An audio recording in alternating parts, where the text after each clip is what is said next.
You're a man of many talents. I don't know if any of them are useful though. Only one of them has been paying me like actual living wage. Well, don't be so humble. So you're good at. I'm gonna list them all right now. Okay. Based on my research, cooking, bagpipes, dance, rap, art, drawing, comedy. Did I forget anything? Probably upsetting people. I saw you cooking 간장게장, which is only reason I'm asking is you're so high performing in all these kinds of different things that require a lot of effort. You say that, but I immediately think of people who are like just way better than me at Well, you like don't have to my do job. You don't have to do that. I don't have to do that, but like those are the people I'm competing with. I'm like there are better 3D character artists than me. And yeah. But I'm just saying, telling you from outsider's perspective. Fine, yeah. That's and I recognize that's like also that's a different range of comparison. You don't feel like you are at their level. Never. Oh. But like, there's game developers generally abide by the whole like don't be an asshole. Like we just like be a fun person to work with. But they're introverts generally, so there could be varying levels of like stodgy nerdiness or like not like anti-socialist behavior or sure like there are. awkward kind of stuff. And I feel like a weirdo when I'm with them because like I'm loud. I wear pink on That's normal why I was basis. asking. Yeah. Thanks, Panda. Okay. Mr. Brian Choi. That is my legal name. Yeah. Actually, no. If this is this podcast, What is your legal name? Just do Panda. Panda. Yeah. Yeah. Okay. What did you come up with Panda? Just white people believe me. Huh? White people believe me. Oh, they think that it's your real name? Well, no. In reality, that's the funny part in LA. Like a bunch of Wagugin will be like, oh, like what's your name? Like Panda. Oh. like there's like you can see it on their face like, oh yeah, this makes sense. No. Blizzard Entertainment had an art director by the name of Samwise Didier a long time ago. He's retired now, but he was part of the original like company of people at the that helped start the company. Yeah. When I was sketching things as a kid and drawing stuff as a kid, copying stuff, right? I copied a lot of his artwork. So then what Samwise does in a lot of his paintings, he does like a Where's Waldo joke where he'll stick in a panda for like, there's no reason for that panda to be there, but it's his like signature joke. So when I started my first AOL screen name, it was PHATPANDA 117. An inspiration from that. I see. It just works out now, like over time, like it's truncated down to just Panda and like works out as a stage name. Nickname. That's cool. So you were kind of inspired. Yeah. So no one gave it to me. Like I will wholly admit, no one gave that to me. It just works out as like a chosen nickname kind of thing. I do have like given nicknames, but that's like my fraternity gave me a pledge name when I pledged. There's been stuff that was legally voted upon by certain groups of friends and et cetera, et cetera. What was it? What for what? My pledge name? Yeah. DJ Coco. And I figured out like back in 2019 or 18 that there was no reason for it because I don't DJ. I don't like I like Conan O'Brien, but I'm not in love with Conan O'Brien. So I thought that was like related, but no, they're like no, we deliberately chose something very I see. arbitrary. The Mexican guy got Agent Ocho Seis. Oh, what kind of a frat were you in? Alpha Gamma Omega. Was it good? Oh yeah, I love those guys. We're still friends. I mean, we still hang out. The ones that are still in Southern California, a huge chunk of us still hang out over like lunch once a quarter. Was it like all white? Mostly, yeah. I think that's most fraternities. Or most fraternities. You don't strike me as a frat guy. That's the thing. So reality is, I got involuntarily depledged 9 weeks out of 10, and from what I learned was that it needs to be a unanimous decision by the House, and it's like a big group of people. Yeah. For them to be like, all right, we will activate you and like formally let you into the frat. So the president, my big brother, they were cool with me. Like they were disappointed they got involuntarily depledged. It just took one guy, I don't know who it is, that said, I'm not comfortable activating me. Why? Well, that's the thing. So I think the short version of it would be just, he did not believe that I was a good fit for the frat. I mean, you just kind of said it too, like, oh, you don't look like a frat guy. That could easily be a possible thought. Because you're Asian? No, there are Asians in the frat. Oh, okay. Like, I mean, one guy's this, like, short Hong Kong guy who's a barrister in Hong Kong right now. I see. Yeah, so, like, there is a diversity. You're just a bad fit. They didn't like you. Presumably, well, that one guy did. Okay. Or it's just enough to be like, hey, I don't think he's going to be a good fit for fraternity in the future. And I see. You're asking a whole bunch of, like, undergrad students to make that like determination for. I know Yeah. it's so like drama-ish sometimes. Sometimes it Yeah. depends on what happens, but I think weirdly I was the least drama causing Oh really? class member in the last couple of years. Surprisingly, I mean, they were concerned I was gonna be really upset afterwards because people have been upset when they got de-pledged. But I'm like, I think I'll accredit to AGL like because the people like a good chunk of the people that were like actually friends with me, that I could still maintain a relationship with them, even if I wasn't activated. Right. And so I'm still friends with Nice. a lot of them after the fact, and I think that says something about, at least between me and them, like the quality of those friendships and whatnot. Yeah. It sounds like you had a good experience at the frat. All things considered, yeah. Like the only bad thing was just the involuntarily de-pledging process. Like because you spend your whole like semester going through not hazing but like pledging and whatnot. And I don't know if you know anything about that at all, like just culturally or generally. About. Like pledging, rushing a frat. I did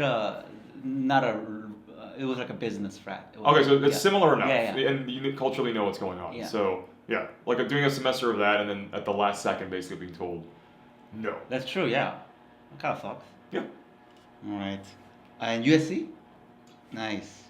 Explains the ego. I don't- Parts, or it accentuated the ego. So. Is it a big ego school?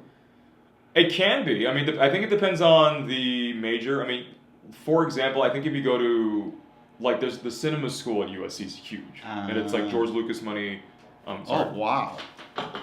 Quick pause. That's fine. Who the hell is calling me right now? Actually, real quick. Yeah. Hey, what's up? Hey, I was wondering if you're coming to the housewarming tomorrow.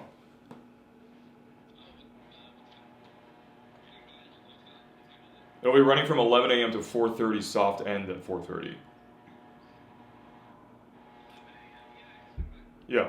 And there's a pool, there'll be games, I'll be cooking, potlucks if you want to bring something small to help contribute to the chaos and stuff like that.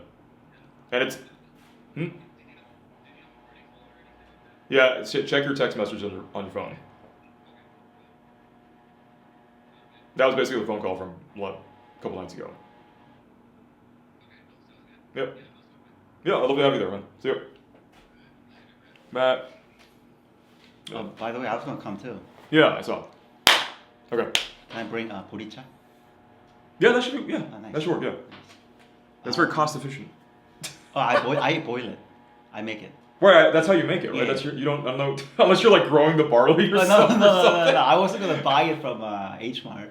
Yeah. You could if you wanted. No, no, no. Oh, yeah. Oh, you mean like pre-made poricha. Okay, so you're saying like you're No, yeah. you're From the steeping barley. it. Yeah. Okay. I mean, I don't think buying it already made is embarrassing, is it? No, but yeah. I was going to put in the extra effort for you, Panda, but if I you don't appreciate want it, No, I'm saying. fuck you, Panda. No, I'm just intrigued as to why you're like confused about. No, not confused. Was it like oh, I need to buy it? I was like, I get it. Oh, Like, no, because in Korean culture, if you bring the pre-made stuff, it sucks. No one has told me that yet. But Oh, well. I don't come from like a poricha Korean- drinking family.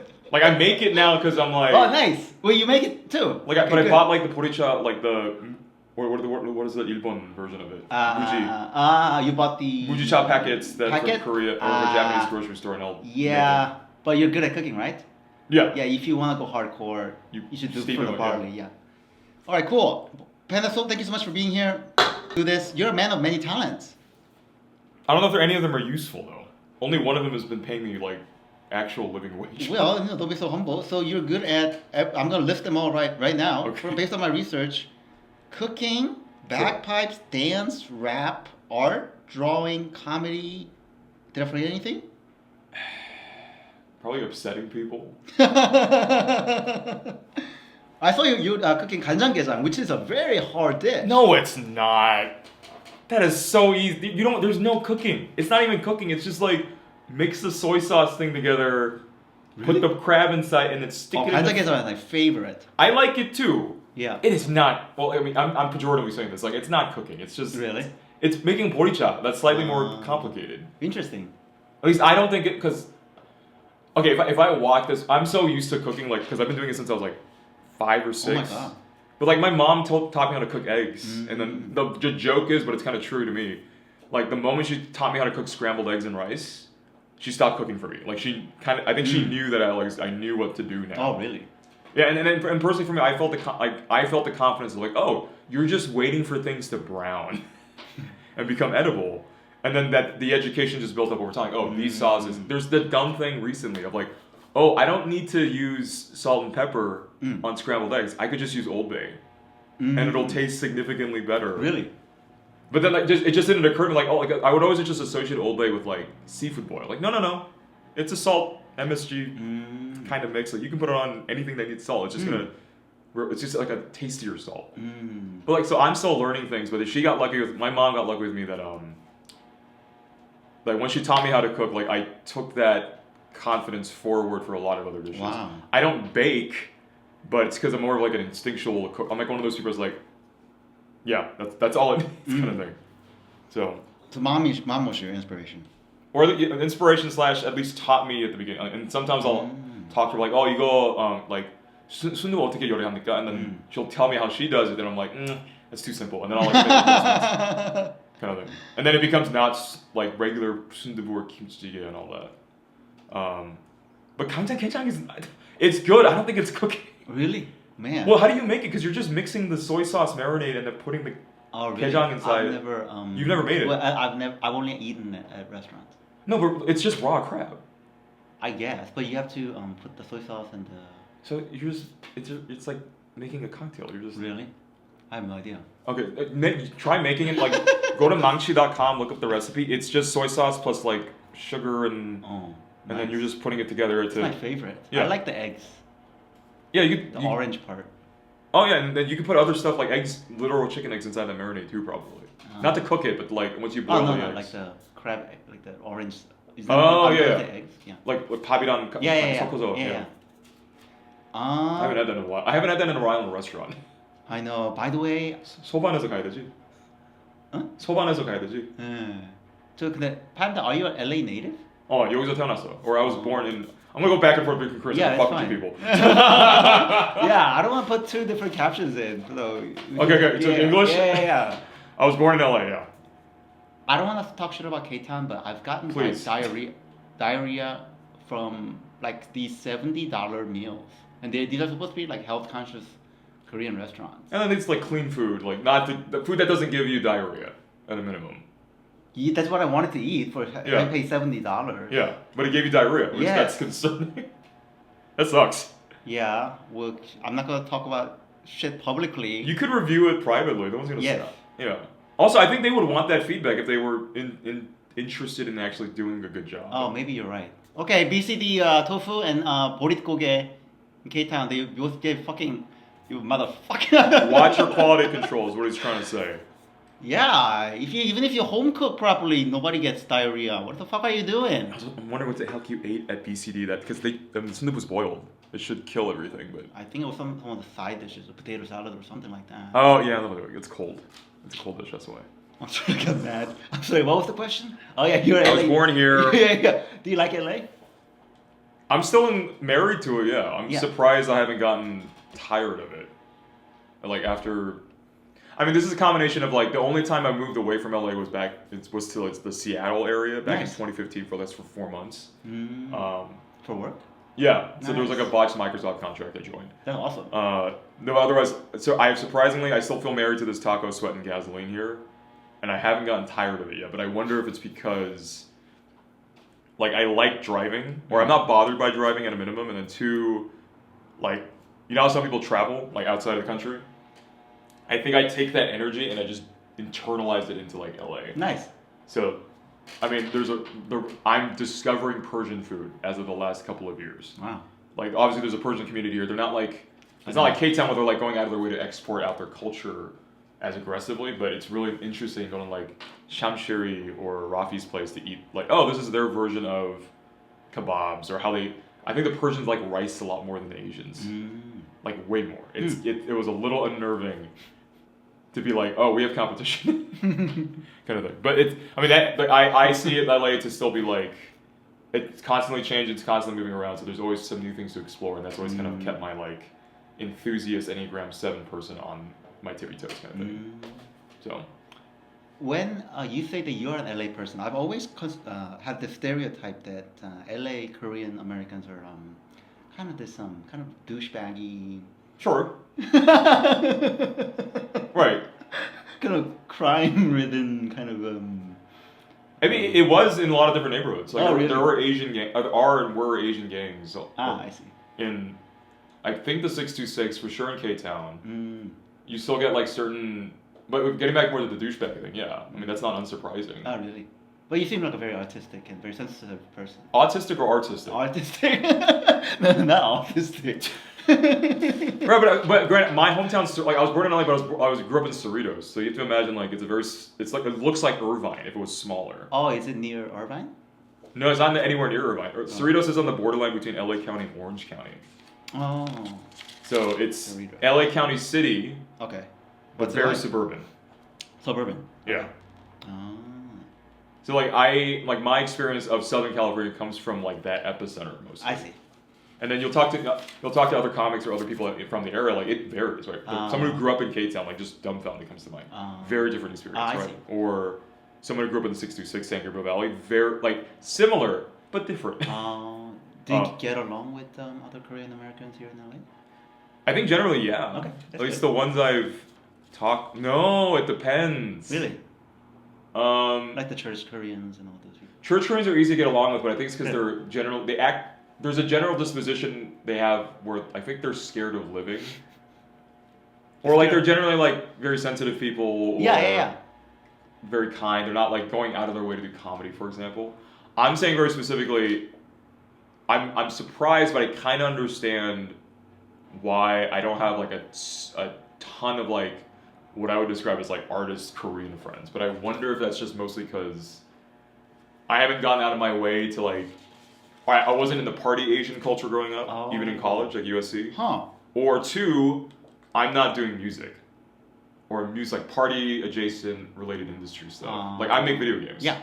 That's a very different industry compared to even Hollywood. So let alone like all the, 88 Rising style sort of R&B artists or hip hop artists, like that just was not my social circles growing up. But we both know there's a big cohort of those Asians working and living in the area kind of thing. I'm getting to know some of them more. Like the time to talk to Dumbfound has been nice. Bobby Lee, talking to him in person has been pretty interesting. That's awesome. And so stuff like, and then Cure One I got to meet like briefly at Grand Star Jazz Club. Oh my god. But that wasn't an extensive conversation. It was just me like saying like I appreciate like your that's amazing contributions and stuff. But I'm not friends with them in the same way I am with like comedians around me or other game developer colleagues that I know live in the area. So I think that's my explanation of. So the douchebaggery thing. It's like if it's mostly a music related thing, I think the amount of self delusion and self confidence you have to have, it's pretty high. Yeah. Because who else is gonna like stand for you unless it's your own self? That makes sense. Which can turn out to be douchebag, not self confidence, but douchebaggery, right? So it's more like an image thing rather than their person. It has to be. If clothes, cars, money, expression of money, where you eat, your Instagram follow, your social media following, those are all risk factors. I see. I would think. Yeah. So. Interesting. Brian, Panda, you also do bagpipes. Scottish Island bagpipes, yeah. How'd you learn that?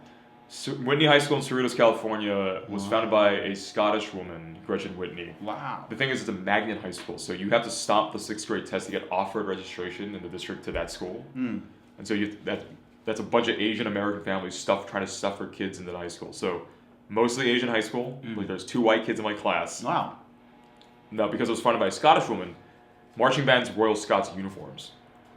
So the pipe band starts halfway through my high school career, and I'm joined coming in for percussion, so that's when I picked it up originally. Wow. And played bagpipes for the marching band for the remaining years, and I've bought the bagpipes back from my high school halfway through USC, and I've been playing on and off since. So it's a hobby, but it's not like a dedicated hobby I have right now. Or at least not as much as like, I don't know, dance, for example. You dance too, right? Yeah. Which one do you like more? Afrobeat, but that's not my primary, sadly. But part of it's just because Afrobeat genuinely feels like a challenge to me. But it's kind of like I have more salsa in my bones than I do Afrobeat. You know how to do salsa? Yeah, but that's like I took classes, but part of it's a factor of just growing up with like Mexicans everywhere. Wow. But Afrobeat it feels like a foreign language to me. Huh. But it's a foreign language I feel because like I'm a very like as a drummer, like I feel the percussion, I feel the rhythm.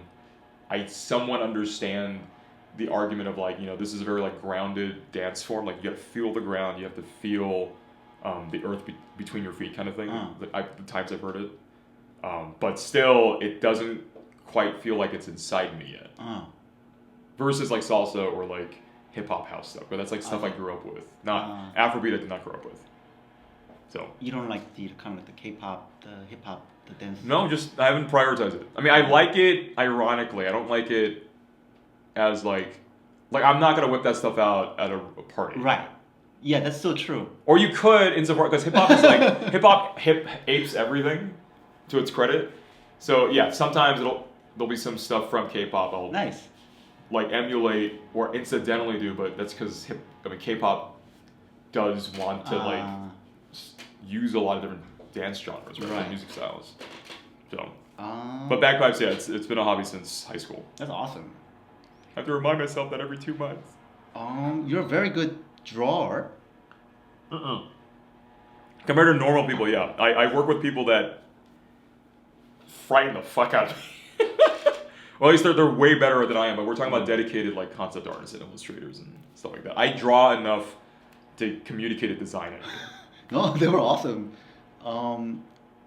What are those people like? The ones that you just mentioned. Concept artists are they like quiet people? Generally introverted.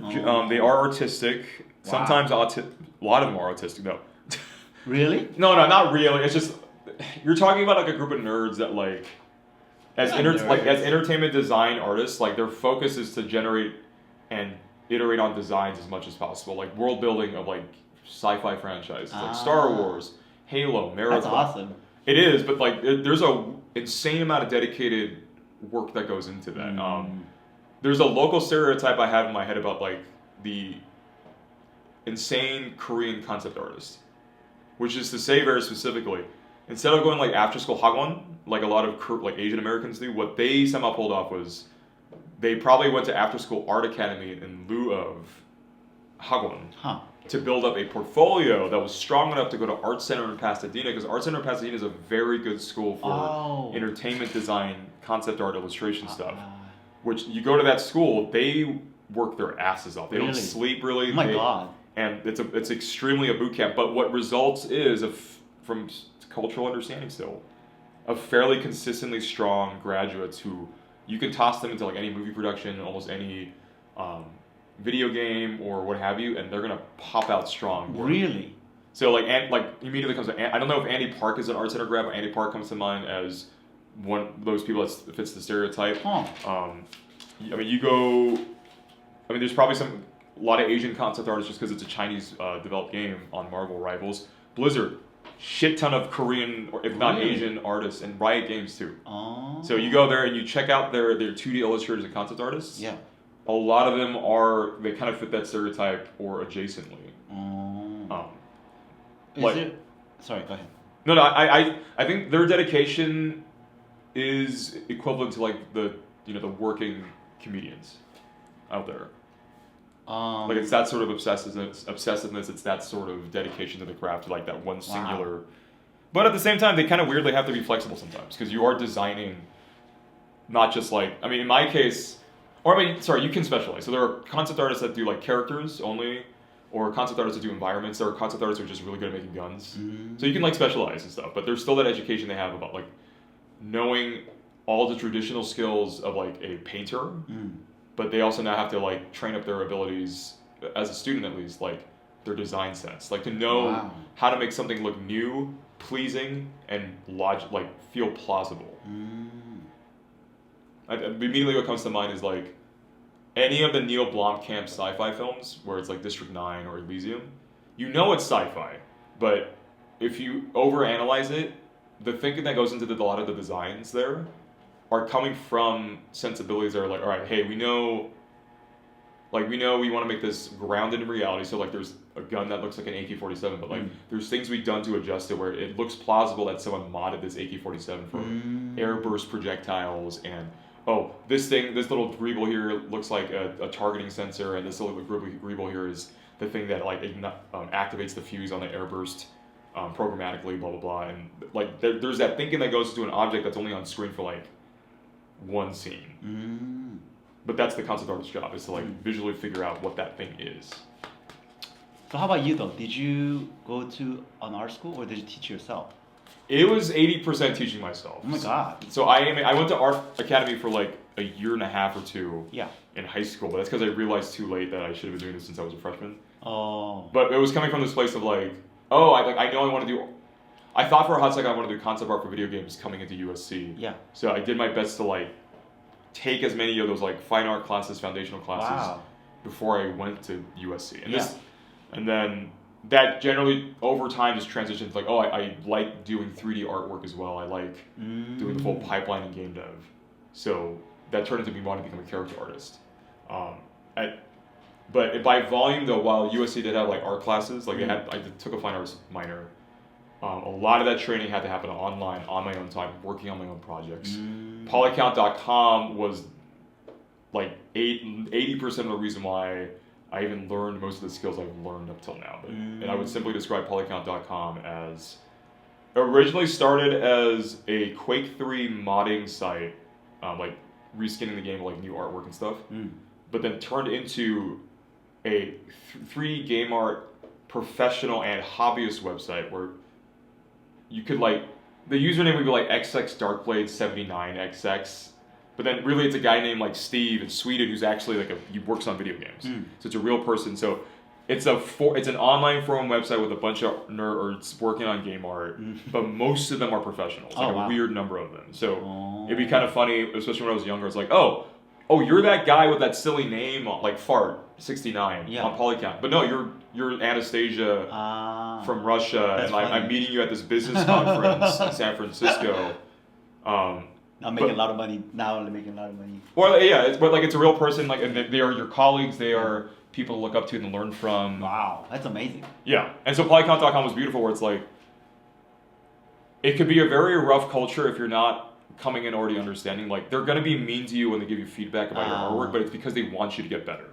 They want you to respond to the feedback. Like don't just like keep producing art because it's like you make yourself like happy. Like you're here because you want to be better at this and learn constantly. And it's professional too, so you're at the cutting edge of the industry alongside these people. Got it. Yeah, but that taught me most of my skills, and that required me doing my own art projects constantly, working on games independently of my classes, and a lot of just in general self-motivated, self-disciplined practice. So is it like a community that you found? Polycount.com is a forum community. That's amazing. Which incidentally also ends up being a much more effective version of LinkedIn. Oh, I see. In a weird way. That's but how did you know at such a young age? Because was your parents supportive of you pursuing art even back then? I mean, I knew I wanted to make games between like Star Fox 64 and StarCraft, so that was back when I was like 7 or something. Like whenever those two games came out. So I got lucky that career-wise I knew I wanted to do that. My parents, I mean, they knew for a while. I don't think they necessarily. Oh, you know what? Okay, the short version of it is the decisions I was making through school aligned with their expectations already. How? Like, I wanted to go to a magnet high school with me. Like, I remember making the decision in my like, I want to make the effort to do that. Yeah. I want to go to a good college. I'm upset that I'm not getting A's. Like, I was already adopting that willfully, those expectations. So in the medium term at least, that aligned with my parents' expectations. Yeah. So there was not a ton of friction from that. And then if they had any, they never really expressed any issues with it. Like they let me go to like the summer camps to learn game dev. Back in like junior year, and then another summer camp that involved learning how to make games in Flash. But I think like the one time, if there was a time when like their concerns were quashed, is when like I got a freshman internship at Blizzard doing QA on Diablo 3. Oh shit! I brought back a paycheck. So 2 things, right? Blizzard is known to Koreans because yeah, it's awesome. Right. So like incidentally, they know it's like a real thing. Oh. 2, I brought back money from a job. Like it's a real career kind of thing. So I think that might have been a point where like, oh no, this is a real career. We don't have to worry about it. But I think fundamentally, no. The third thing, they told me way later, but I think, well, the actual expectations was do your best. They told me that later as an adult, like that's what we were expecting. But which I'm assuming it was still the same as the time when I was a kid. It's like all we're actually expecting you to do is do your best. Wow. So whatever you're doing, just do your best. That's awesome. So my intent to want to make games and get into a good college and do that, blah blah blah, aligned with that do your best thing. All that pressure I was putting on myself already. Did you put a lot of pressure on yourself? I think so. Yeah. I mean, do you still? Yes and no, depending on the moments in time. I mean, like I like at work, I remember getting like not visibly upset. It's more like actual concern when my manager was like, "Hey, like I noticed like this is your weakest link in your like artistic repertoire of abilities. When's the last time you took like classes for this, like as an adult?" And obviously, the implication to me was like, "Oh, I would recommend you to take like after work classes in this." And I was like, "Oh yeah, that's a real concern for me. Like I'm not gonna wave this off. I'm hearing this as like actual feedback that I need to work on." So, is that me being hard on myself? I don't think so, but at least it communicates, hopefully, that I'm serious about like my development as a character artist and stuff like that. But only reason I'm asking is you're so high performing in all these kinds of different things that require a lot of effort. You say that, but I immediately think of people who are like just way better than me at like my job. You don't have to do that. I don't have to do that, but like those are the people I'm competing with. Like there are better 3D character artists than me. Yeah. But I'm just saying, telling you from outsider's perspective. Fine, yeah. And I recognize that's like also that's a different range of comparison. You don't feel like you are at their level. Never. Oh. But like also I think it's just that's also coming from like a commitment to like healthy humility about like there's always gonna be bigger fish. Or there's things there's artists I look at like as a character artist, like I can't do what you do. There's literally a guy I know, Morris Smith. He nails the Capcom like Sega aesthetic in 3D character art. And there's the flip side of this. He's very good at that. Like he's just instinctual at it. This like Japanese mascot style. Oh wow. He can't do anything else well. Oh really? And I feel bad for him, but at the same time, it's like every person I've talked to about him, it's like, dude, he is really good at like nailing like the Sonic look. Oh wow. In short, and thinking creatively in that space. Interesting. It's not that I can't do it. It's more that it's gonna take me a lot more effort to do what he's doing. So there's always gonna be a bigger fish. What's your niche? I don't know. I mean, well, not I don't know. It's more that my strength has always been I've been able to adapt to different art directions and styles. Nice. Pretty straightforwardly, quickly. There's always going to be somebody like a specialist who's like to whip it out like that, but you're all around player. Generally, yeah. And nice. Like that's been repeated to me or affirmed to me by different leads or supervisors I've worked with. Who are like, we really appreciate you being able to or we hired you because your work gave off the sense of like you can figure out the style that we're working on. You're not like that's awesome. Super picky about like I just want to do this one thing. There are artists that are out there like that. I don't know what motivates them to do that.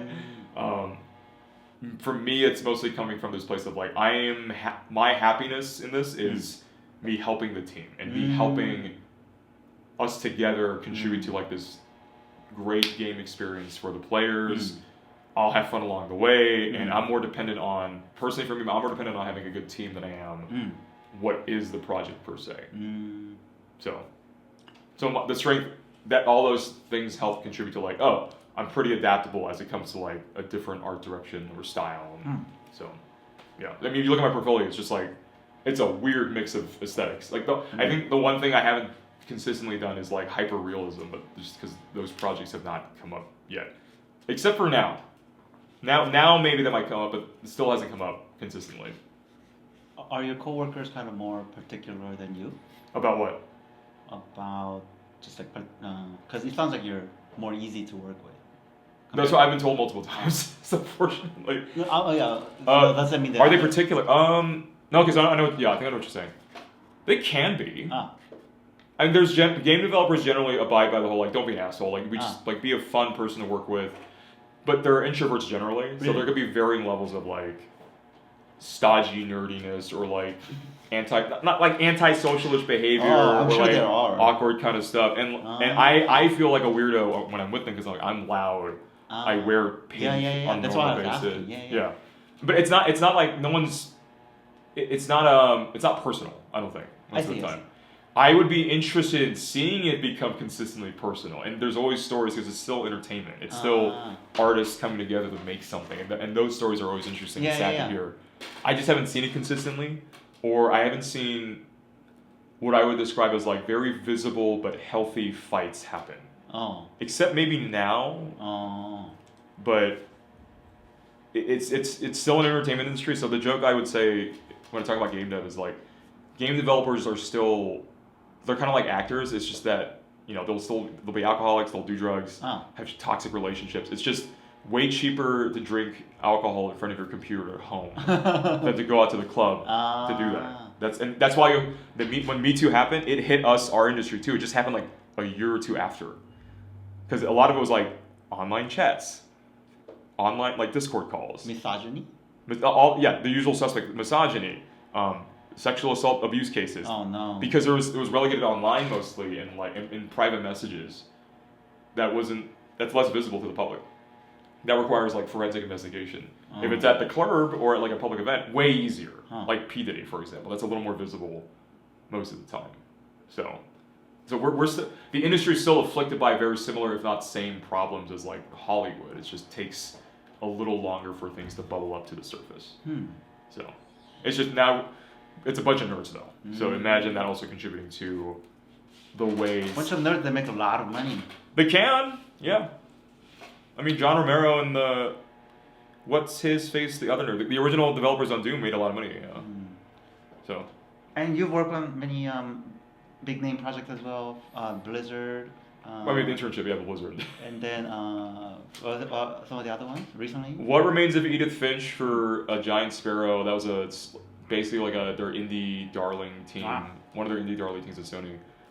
That was like one character model for them early on for prototyping. I think I don't think the thing is in the game directly. What else? What Remains? No. Was at In Exile working on Mage's Tale VR, Bard's Tale 4. What's the Wasteland 3? I contributed to. Did you work on the Final Fantasy? I worked on a Fantasy 15 Kingsglaive movie as a previs modeler. And that was literally just 2 weeks of my time at Third Floor before the Microsoft contract I moved for. So I contributed some previs modeling specifically. That's awesome. It was. I don't know how awesome it is exactly because it's such like not a blurry. I remember more the relationships I built up at Third Floor than I do anything I did for the movie. And then, or at least I value that a lot more. And then Diablo 3 at Blizzard, my freshman internship, did some work for Skullgirls very briefly before the whole team our team got laid off during the internship. And then, yeah, so stuff like that. What is it? I feel like I'm missing something, like games-wise that I contributed to. I'm just not remembering. Here's the funny thing. I don't play most of the games I work on too, so there's also. What are your favorite games? That Dragon Cancer immediately comes to mind, but that's coming from mostly like a personal, like me having known Ryan Green and the dev team behind that for some time. Not like extremely well, but like we're on a friendly basis kind of thing. And it's a very non-fiction, heavily emotionally hitting. Game, even calling it a game feels kind of a misnomer. It's more, I call it like more of an interactive poem that you're playing. So That Dragon Cancer comes to mind. Hades immediately comes to mind as well, and then Knights of the Old Republic and StarCraft will live in my like nostalgia for like a long time. StarCraft 1, 2? StarCraft 1? StarCraft 1 and 2, I think. Yeah. But more StarCraft 1 just because it's like... I know. That's what I was playing as a kid. Like, I never played competitive StarCraft. I only played custom games the whole time.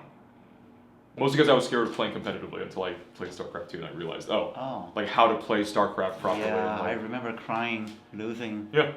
It's intense. like the amount of actions you have to pull off to even like be competitive. Yeah, unless you're cheesy. So much fun. Yeah. Did you play Counter-Strike? No. No, I was not a Counter-Strike player. Huh. Just, I mean, there's niche like game bubbles you just didn't join. Didn't join the Counter-Strike bubble. I didn't join the Unreal Tournament Quake bubble. I wasn't I wasn't a Final Fantasy kid. How about Skyrim? Definitely played Skyrim. Yeah. Skyrim's my favorite. Which version of Skyrim or which platform?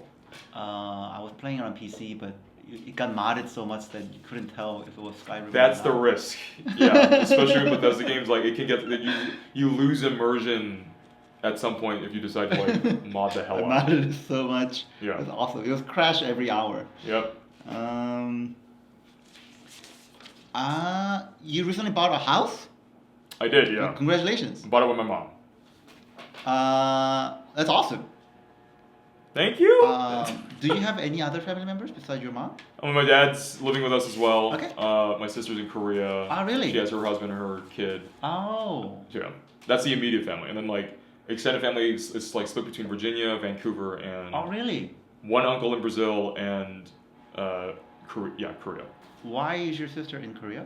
She moved there for undergrad. Oh. Or in extremely shortness. What did she tell me? I felt she grew up here with me. Yeah. But and she's 4 years ahead of me. She said she feels like she's less on survival mode in Korea than she is in America. I bet. Yeah. Which is saying something to me about like, despite her being a woman and Korea being very misogynistic and Korea having its own stresses, it's like, oh, you feel like you're thriving better in Korea than in America. That's very intriguing. Wait, I thought that's not what she was saying. I thought she said she said she was less on survival mode in Korea. Oh, really? Doesn't make sense to me. But that's nice. But it defies a lot of expectations. Mm. I think part of it's because she grew up within a very friction-heavy relationship with my parents' eldest child, woman in the family, only woman in the family, outside of my mom. Mm. So when she moved to Korea for undergrad, for a whole debacle. Wow. That we still have family there, but they didn't grow up with her, so there's Yeah. not that like history of like expectation. Yeah. So she has a support system there that likes her. She creates physical distance from my parents, which was healthy, so she's not having them feel like they're breathing down her back or something. And then 3, that just gave her generally space to like do her college thing and figure out what she wanted to do. And she's not like me. Like she did not know what she wanted to do work-wise, I think, as early as I did. Like I'm very lucky that I was like, I want to make games. Yeah. And every single academic and professional decision I made was to like get me there. Yeah. And if I was crying, if I was frustrated, it was because I wasn't there fast enough, or something like that. What does she do now? Curriculum developer for English curriculums that are made for a U.S. company that sells it back to Korean schools.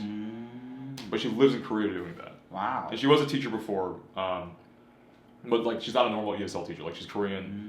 She's from America. Like she has family here, so she's a little more like stabilized and like more of a threat, metaphorically, as an ESL teacher when she was doing that. Are you too close?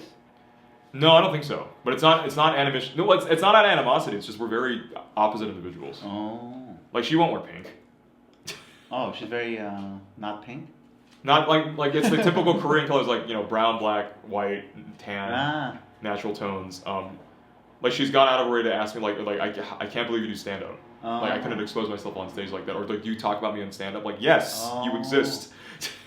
And then is she very private? Yeah, you check her Instagram, very little photos of her. Yeah, so all those things, she's the opposite of me or my foil in a lot of unimportant ways. Sounds like you don't get along.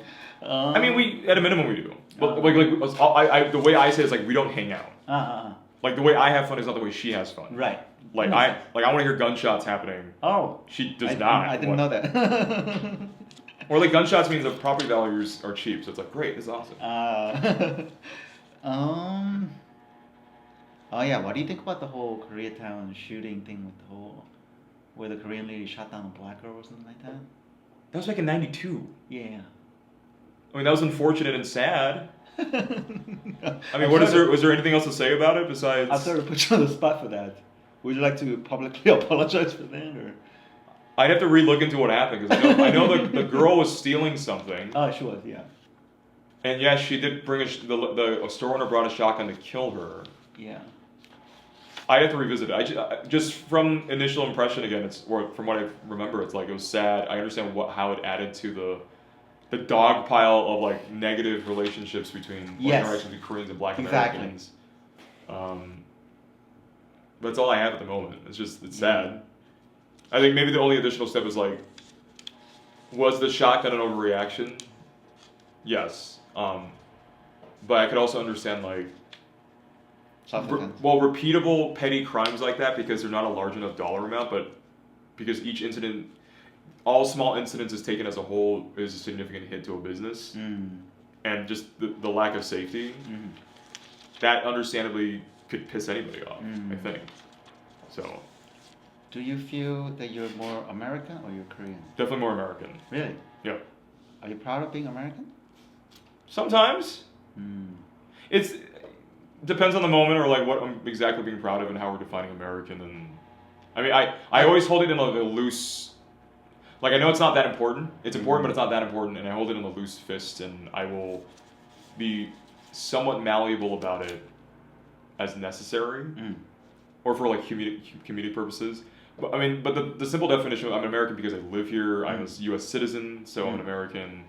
I generally will abide by and fight for constitutional principles and stuff like that. So. Do you like Korean culture? I like parts of it. What don't you like? I think I don't like the moments in time where the collectivism becomes harmful and not useful. So, I mean, the thing I said earlier about like it feels like a lot of like church Koreans like kind of live in this, like they're afraid of life kind of thing. My imagination tells me, or maybe my experience tells me that like, while the collectivism helps with like unity and like getting on the same page quickly and that connection with other people, what could also happen is you're so right about that. There's also like simple things of like I'm thinking about there's like one Korean comic I know, like he broke up with his girlfriend, or she broke up with him, and that breakup, quote unquote, forced him to leave that church even though he didn't want to. Oh, I did that. Right, so whatever version of that is and how you fucked up, I don't know. I don't know if you did fuck up. No, but like the collectivism culturally helps accentuate that to happen, where in my naivete specifically, I'm like, wait, your relationship has nothing to do with this other part of your life. Like, does it affect it? Yeah, but like this should not make you feel so ostracized from that community, but for whatever reason, he felt compelled to have to leave and stuff like that. And I think about like those are simple moments to me, but there's also bigger moments of like where the collectivism fails to protect people or to do the right thing because the priority is like keeping peace or keeping things looking fine. I see. Oh, he felt like so much shame that he had to leave. Possibly. I'd have to talk with him more about it, but it was my reaction to him saying that immediately was like, wait, you don't have to leave. What does you breaking up with somebody have to... yeah, sure, you guys went to the same church, but it's like, you don't have to leave. That's true. Right, I just sat down with talking. And I'm saying this from a place of, like, I haven't had that happen yet. But I now have a policy of taking precautions about stuff like that, where I'm like, I'm not going to, what's the word? Try to mix those as much as possible. But I understand why that happens, but I've seen it blow up people's faces. Right. But, yeah, I mean, Koreans, I am proud of... The kind of collectivism the Koreans have had and still have has accomplished a lot. There's a weird amount of like stubborn sacrifice that the country's pulled off, and its immigrants and other places have pulled off over the decades. That's very clear. There are negative consequences to that too. That I would wonder if Koreans or Asian Americans or immigrant populations at large could figure out a way to like keep the good things, leave the bad things behind. Yeah. Do you think we stand out in that way from other Asians? Oh, for sure. At least in this era of time, yeah. I mean, there's that joke in my head of like, fried chicken was already good. No one needed fried chicken to be better. It was already fine. It was great. But then the Koreans, they took the fried chicken from the black GIs. Oh, that's true. And we're like, we're gonna make this better, and they did. We did. But like the kind of like competitive pettiness from a culture to do that. Yeah. That we're not just gonna like adopt the thing. We're gonna do it better than you. Like that says something about the Koreans specific. Like I don't think China does that. The Japanese for sure don't really do that.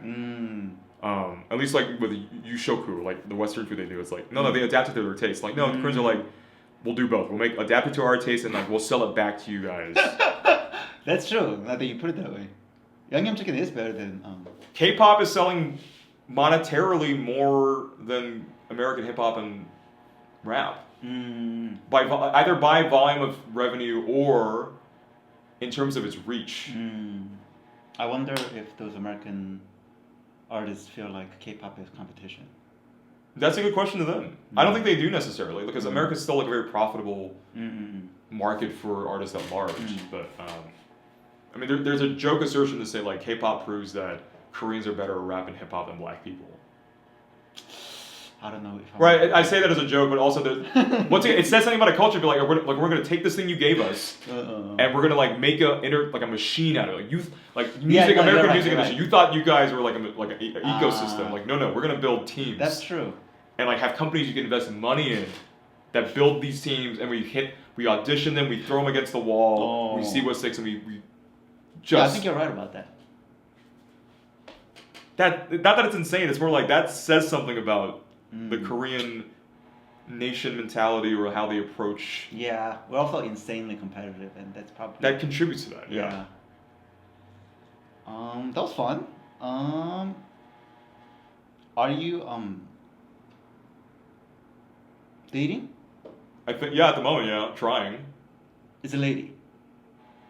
I mean, it's not. None of these are serious relationships right now. But like I had like 2 first dates yesterday. Oh, very nice. Congratulations. Sure. I mean, first dates aren't hard. Are you a cisgender straight male? Last I checked. I almost had to like revisit the definition as you said that. I was like, very nice. Sound like my doctor for a hot second. Did you meet on Hinge? No, I got banned off of Hinge like 3 years ago. At You this got point. banned? Yeah. What did you do? I don't know. They don't tell you. My best guess is that. Oh, you don't want to talk about it? No, I can talk about it. I can conjecture.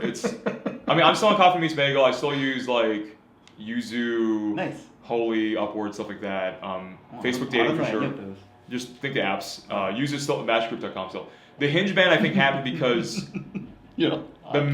at some point in time the messages I sent, which were sarcastic about the other person. I thought I was just trying to be funny and bantery. no! But it's easily possible because it's sarcasm that the other person like that's offensive report. So assuming Hinge has a system where all they need to do to ban users to keep their overhead low is like like Brian has X number of reports from X number of users, ban. Very simple. There's no need to like review that kind of thing. So that's my guess. That was coming from a system I had where I was basically copy-pasting intro messages on Hinge that were responding to very consistent prompts. The number of people say they like hiking, the number of people that say they like traveling. So like nowadays what I'll say if like on Facebook dating, for example, like someone says I love traveling, it's sarcasm, but it's sarcasm directed at myself. So it'll be the following, like, hey, the most romantic thing I can whisper in your ear in this trash economy. I don't have any student loan debt. No more using Spirit Airlines.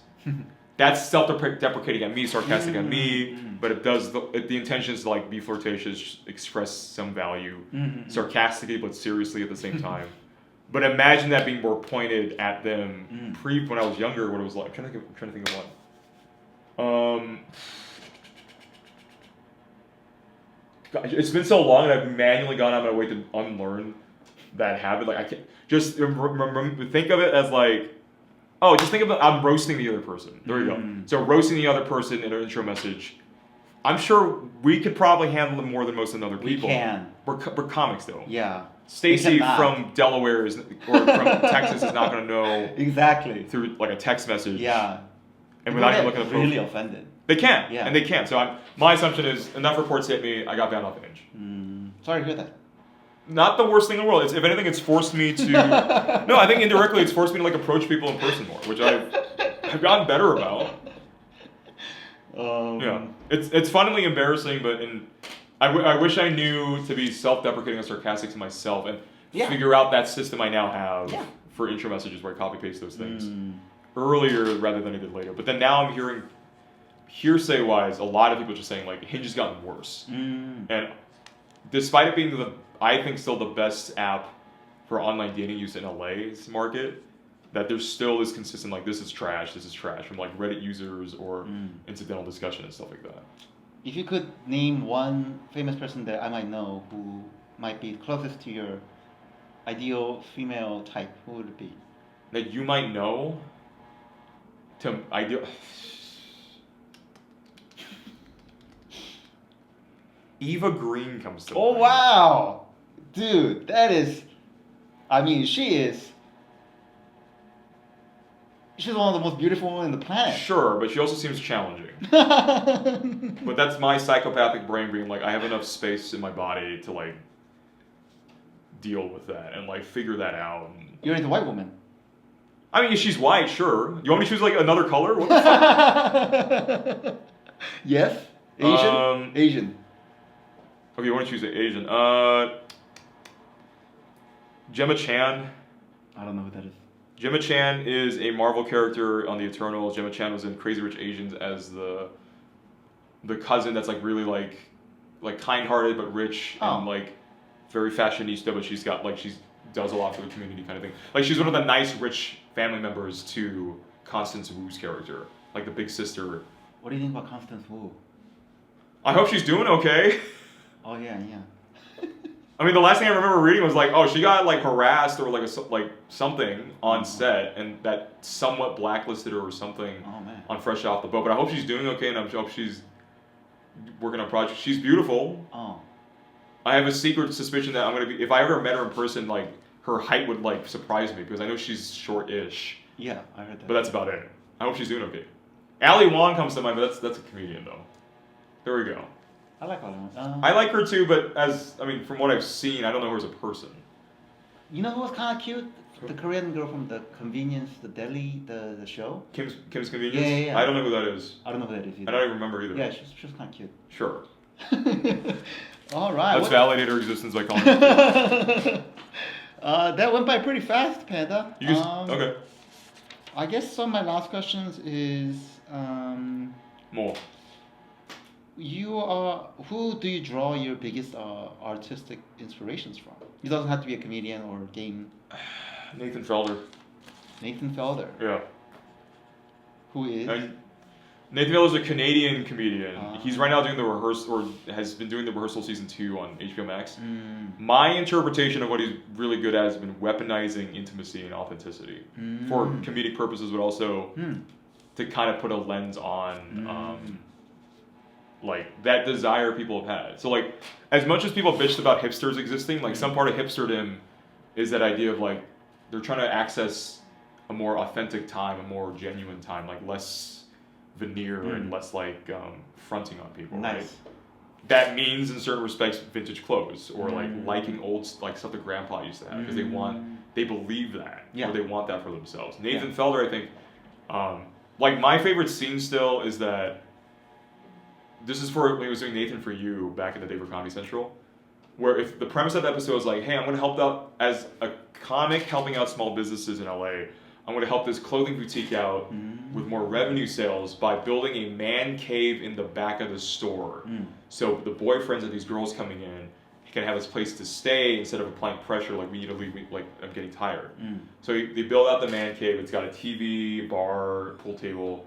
And it's funny seeing like these random guys sit in the man cave watching football on the TV with Nathan. Nathan's sitting there with them. Doesn't need to. And then he starts like, so like, what do you think about this game? And like just making small talk, but you can tell like, and this is just one episode of many. You can tell his character at least is trying to make a genuine connection and friends. Like it's Nathan For You ends up being this whole seasons of like him trying to make friends and connections. That's awesome. And I thought it was hilarious, but also like, oh, that's weirdly sad and beautiful and like wow, like not an indictment, but like such a scalpel of like this is what you people want in your lives, and this is him trying to, like. Going out of his way to try to find that for himself. And how funny it is, how awkward this is, how trepidatious this is, that he has all the resources to pull this off and he's still having trouble like making this human connection with people. That sounds like an amazing guy. As a comic, yeah, like the rehearsal, I would encourage people to watch the rehearsal season 1 and season 2. Like he goes far more surreal, like Twin Peaks level of surreal almost. Than he's ever done, and it's incredible what he's pulled off with the way he's editing stuff or the premises, like layers of Inception premises that he puts on top of each other. And I hope a lot more people watch it. But I understand, like, you have to be the kind of person that survives and thrives in awkwardness. If you can't do that, right, you're gonna die. yeah. Like, there's people out there that watch The Office and they can't watch it because it's. Office is awesome. I like it too, but there's people I've talked to where it's like the awkwardness in that show becomes vicarious to them, and they can't. Like, they don't want to hold that. Really? On. I don't know why. That's funny. Right, it's funny to hear, but also like, damn, dog, like that. Like, it's their awkwardness. Like, it's for your enjoyment, not. But for those individuals, they're so maybe empathic. Ah, that's crazy. I would agree so too, but for some reason, they're feeling that. Oh. But if you're that kind of person that can't handle awkwardness well, then yeah, the rehearsal is just gonna be hard to watch. But if you are that kind of person that like can laugh at that, yeah, it's amazing, I think. Oh. And it's such a hard. It's such a hard show to describe quickly, I think. Like, the premise is clear. The intention of the show is constantly changing or amorphous, or it feels murky, and I think it's intentionally murky. Also, Joe Parra comes to mind as the last thing, but that's Mr. Rogers doing stand-up comedy, and that has to be respected. Any female comedians? Maria Bamford. Nice. All white people. It feels kind of racist, but it's all white people. Panda, do you have any pictures of your baby photos, or maybe you in like a suit or something, maybe for prom or something like that? I do have plenty of those photos. Any kind of something that pops for your cover, the video. Yeah, I'm in a kilt. I have kilt photos. Like in a Scottish Highland kilt, I have those photos. Oh yeah, I would like that. Okay, I can send that to you. Yeah. I'll overlay them. Panda, so actually, how old are you? 32. 32. In 5 years, you'll be 37. Oh. You'll be 2030. If you could say something to him. In the future. Yeah, what would you say when I send it to you?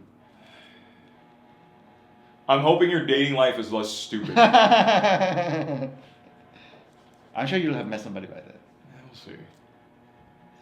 Thanks, Panda. That went by so quickly. This was awesome. Did you want to go by that quickly or what? No, this was great. Sometimes they take on forever because I have to like pry it out of them. So. Because comics are awkward. It's just